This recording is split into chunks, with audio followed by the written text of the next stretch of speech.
In this video, I'm going to show you how to replace the maintenance box of Epson WorkForce 7310 printer. Lift this section and open the ink chamber of this printer. Here is our maintenance box.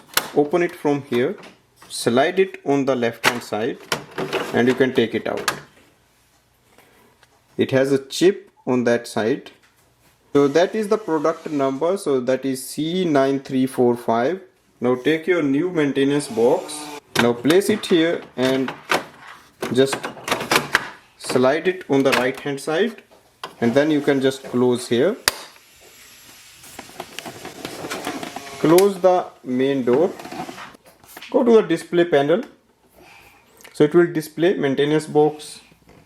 Now click on the next. So it is installed correctly. Click done. Thanks for watching.